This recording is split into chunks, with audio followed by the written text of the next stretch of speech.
Hello everyone, welcome to my YouTube channel. आज हम लोग का टॉपिक जो मैं डिस्कस करने जा रही हूँ वो है baby gender prediction, old wives tales. बहुत सारे ओल्ड वाइव्स जो पुराने ज़माने के लोग होते हैं वो लोग बोलते हैं, वो लोग पेट देखते ही पहचान जाते हैं कि लड़का है कि लड़की। तो उसमें मेथड्स बताने जा रही हूँ मैं और उनके कुछ मिथ्स बताने जा रही हूँ। और होप सब लोग कोरोना टाइम में हेल्दी हैं और ठीक हैं, फाइन हैं। चलिए तो स्टार्ट करते हैं वीडियो। तो सबसे पहले है क्रेविंग। क्रेविंग मतलब जिनको लड़की होती है उनको मीठा खाने का मन ज़्यादा करता है, और जिनको लड़का होता है उनको खट्टा और कड़वा खाने का मन करता है। तो पहला मिथ ये है। तो मेरे केस में मुझे कड़वा खाने का मन किया था। अब पता चलता है कि मेरा बेबी बॉय है कि बेबी गर्ल है, ये सरप्राइज़ है। सेकंड जो है वो बॉडी टेम्परेचर है। गर्ल्स के केस में बॉडी टेम्परेचर जो होता है वो हाई होता है, और बॉयज़ के केस में बॉडी टेम्परेचर जो होता है वो लो होता है।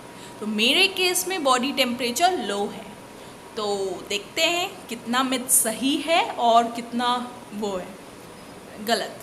तो थर्ड जो है वो है मॉर्निंग सिकनेस। तो मॉर्निंग सिकनेस बॉयज़ के केस में कम होता है, मॉर्निंग में होता है। टायर्डनेस उतना नहीं होता है एज़ कम्पेयर टू गर्ल, ऐसा मानना है ओल्ड वाइफ्स का, पुराने ज़माने के लोगों का मानना है। तो मॉर्निंग सिकनेस जो होता है वो गर्ल्स के केस में ज़्यादा होता है, टायर्डनेस ज़्यादा होता है।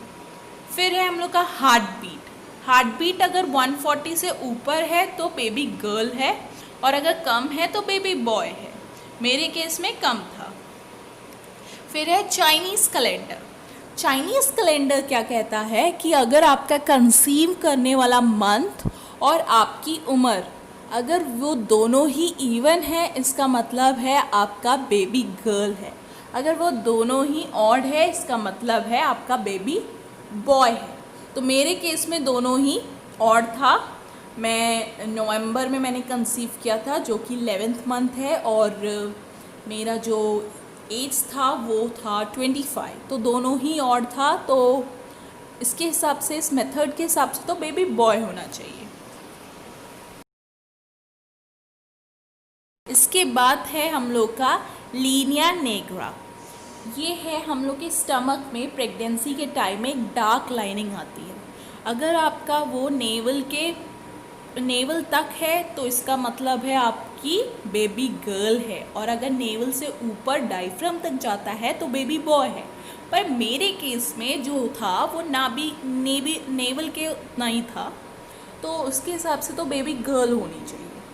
इसके बाद मैं ये बताना चाहूँगी कि जेंडर प्रिडिक्शन मेथड्स और मिथ्स जो हैं, ओल्ड पुराने ज़माने के जो लोग होते हैं वो एक तुक्का लगाते हैं कि बेबी गर्ल होगी और बेबी बॉय होगा। ये सब तुक्के हैं, ज़रूरी नहीं है सबके केस में सही हो। मेरे केस में तो भैया बेबी बॉय हुआ था मुझे, और इन मेथड में से कुछ सही था, कुछ गलत है। तो हमेशा ये ज़रूरी नहीं है सही हो। तो बेबी बॉय और बेबी बॉय हो या बेबी गर्ल हो, हेल्दी बेबी होना चाहिए, एक्टिव बेबी होना चाहिए, बिना किसी डिजीज़ और उसके। बस ये प्रार्थना करिए। बाकी जो बहुत सारे लोगों का ये भी मानना होता है कि बेबी बॉय जो है वो मम्मी के ऊपर डिपेंड करता है, बेबी बॉय है कि बेबी गर्ल। इसलिए लड़की होती है तो इंडिया में बहुत ज़्यादा बच्चों को मारा जाता है, बेबी गर्ल को। तो इसीलिए यहाँ पे जेंडर प्रिडिक्शन भी बंद कर दिया है। तो ये सबकी मिसअंडरस्टैंडिंग है। बेबी गर्ल हो या बेबी बॉय हो वो फादर के ऊपर डिपेंड करता है, क्योंकि फादर का जो क्रोमोसोम होता है वो XY होता है, मदर का जो क्रोमोसोम होता है वो XX होता है। तो अगर फादर में से X आता है तो इसका मतलब है वो एक बेबी गर्ल है, अगर Y आता है तो एक बेबी बॉय है। तो ये भी बहुत ज़्यादा मिसअंडरस्टैंडिंग है।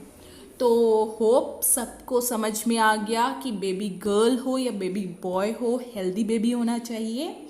और ये मिथ्स जो होते हैं, जो ओल्ड वाइज टेल्स जो बोलते हैं, वो सब एक तुक्के की फॉर्म में हम लोग यूज़ कर सकते हैं। सबको एक दिलचस्पी होती है जानने के लिए।